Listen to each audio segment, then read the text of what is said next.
What is up, you guys? It's your girl, the real Mrs. J. And you guys, I am still going through it. So listen, y'all know y'all my besties in my head. And, this is like a good place to vent. So today's mathematics. This is what I'm dealing with today, you guys. And I just wanted to share this with you. So the first thing that I saw when I woke up this morning was a picture that my cousin sent me through text. And I don't know, you guys, I did a live a while ago talking about my brother's death and, how I felt about it and what I had to deal with just due to the fact that my dad was messing around on my mom, and that's how my brother came into the picture. But I love my brother, and, I wouldn't change that part for anything in the world, because he didn't ask to be here. I didn't ask to be here. And, what they had going on had nothing to do, no bearing on the love that we have for each other. So I'll just put that disclaimer out there. So my cousin, she sent the text, and the text was a picture of my dad and her dad and their mistresses, okay? Because my dad was messing around with her dad. Her dad was messing around with this chick, right? My dad, being like the youngest or whatever, he was started messing around with the chick's sister. And they both had kids with these chicks. My uncle, he had 2 kids with his broad, and my daddy only had his one son. Okay. So when she sent me the picture and like they're hugged up, but my dad was not really like smiling too tough. Well, first of all, my dad didn't really like to take pictures, but he still, in this particular picture, he just didn't look comfortable taking the picture. Now, my uncle, on the other hand, he looked like he was happy-go-lucky and, like they was married and had 4, 5 kids, even though he had a wife and 4 kids at home, okay?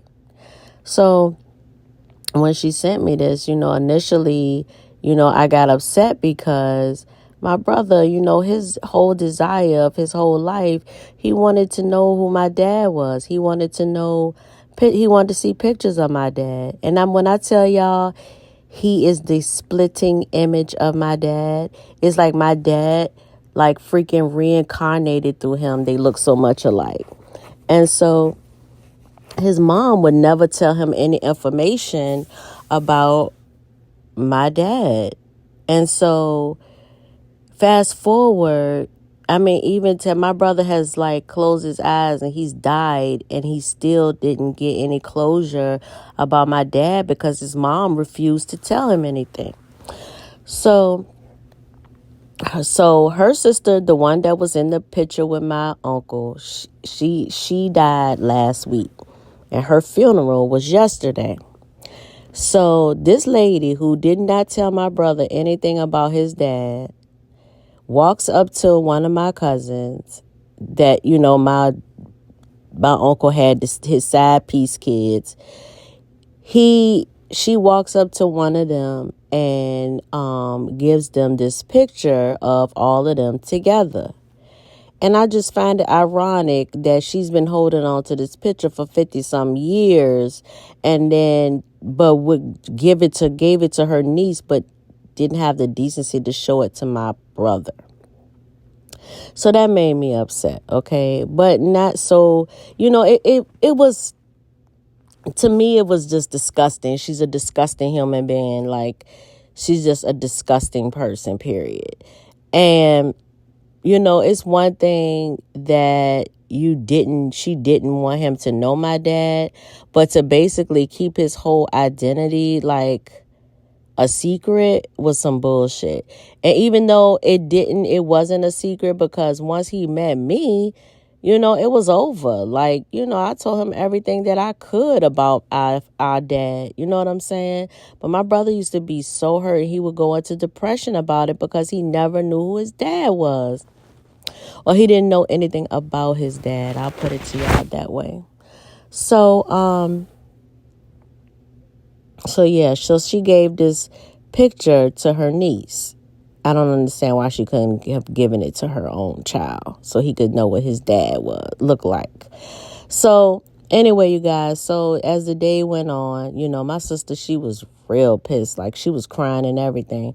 And, at first I was, like, I didn't understand why she was crying. Then it just all hit me. And it's like, dude, you killed my mom. Like, you killed my mom.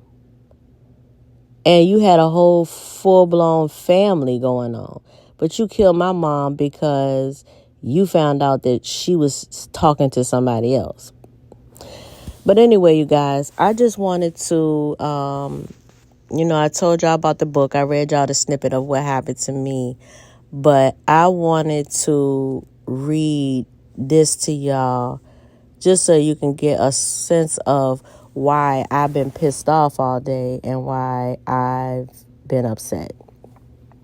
So this is a snippet of what my mom went through, and I encourage y'all to get this book. Okay, so I recall one incident when my dad and mom were arguing. I remember crying, and my dad picked me up to try to console me. The argument got worse. He then put me down and said he had something for everybody. I remember everyone running. I ran out of the back door and hid on the side of the porch. I peeked around and saw my dad get something out of his car. When he shut the door and started walking towards the front of the house, I started running through the backyard. All I had on was my nightgown. To my surprise, my brother came running and ran right past me. I called his name, but he kept on going. I jumped the gate and was standing in the alley with no shoes on.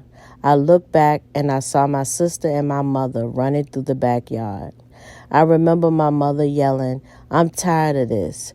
She began to turn around and go back home. My sister started screaming and crying, begging my mother not to go back. I ran to my neighbor's house across the street and banged on the door. When they answered, I was standing on their porch, crying. As I was trying to explain to my neighbor what was going on, I heard a loud pop. I knew in my heart that that was the sound of my daddy's gun. No one was hurt that night. He had only shot the gun in the air to scare my mom. No one knew that it was just a warning of what was yet to come. So while he's putting my mom through all of that, actually terrorizing the whole family, because at that time, you guys, I had to be about 8 years old. So I was 8 years old, running out of the back door, watching my dad go to his car to get his gun, and then as he went towards the front of the house, I ran through the backyard with nothing but a slip on. And you guys, if you come from my age, my time, you know that when we wore dresses, we wore slips underneath our dresses so that no one could see through our dresses. Like now, these kids and moms, they don't have no morals. They just let their kids' whole body be showing. But anyway, that's another subject. But yeah, I was 8 years old running through the backyard and jumped the gate. And we had those little spikes at the top of the gate. And I jumped the gate and into the alley. Like we had real alleys where there was glass and trash and all types of stuff, okay? And then I'm running through the alley and I don't have shoes on. And my mom and my sister come running. And I see my mom as an 8-year-old. I see my mom and my sister running through the backyard as I'm running through the alley. And I see my mom tired of everything, and just says she's going back, and my sister screaming and crying, begging my mom not to go back. And for me to see that picture today with my dad and his side chick really pissed me off, you guys. It really had me upset, and it still has me upset because of the mere fact that a man could be so selfish that he can be out in the street making babies and abusing his wife and family at home. So, yeah, I'm pissed off today. I cried today. I want to fight. I want to do all of those things, everything, all of the above I want to do today. And I pray that the Lord will restore me and put peace in my spirit again, because ever since my brothers died, y'all have no idea the emotional roller coaster I've been on. Yes, I laugh. Yes, I joke around. Yes, I kiki, throw shade and all of that. But y'all really don't know the amount of, or the grief that I have been going through, you guys. And I just ask that y'all would continue to pray for your sister. Pray for the real Mrs. J. Because the real Mrs. J, y'all, I'm really going through a lot mentally, and I'm still pushing. And I'm trying to continue to push. So, yeah, I'm not consistent right now. Yeah, I'm not interested in the stuff that's going on in the beef sector. Because compared to my real life, it's bullshit. So I'm considering turning this channel into like a domestic violence, speaking out about domestic violence. I really want to have a panel where we as women can have a true conversation, and even men, because men are affected just like women are when it comes to domestic violence. We're not going to act like there aren't men out here that aren't being abused, because there are. There are plenty of men being abused verbally and physically and mentally. But because they're men, they can't express themselves. They can't tell you guys that, yeah, I'm sad because she keeps hitting me. I'm sad because she keeps putting me down. They can't do that because they weren't taught to complain, because they're men. So yeah, I'm really considering that. I'm gonna get back with you guys about like a date and time that I can, we could do a panel discussion and we can talk about some things and build together and talk about ways that we can get help, that we can help other people. Because somewhere, somebody's going through the same thing that I went through. The same exact thing. And if I can be of help, then I want to be of help. I just don't feel like the Lord allowed me to go through so much at a young age and it all be for naught. But anyway, I love you guys. Don't forget to like, comment, and subscribe to my channel, The Real Mrs. J. And I'll see y'all on the next video. Peace.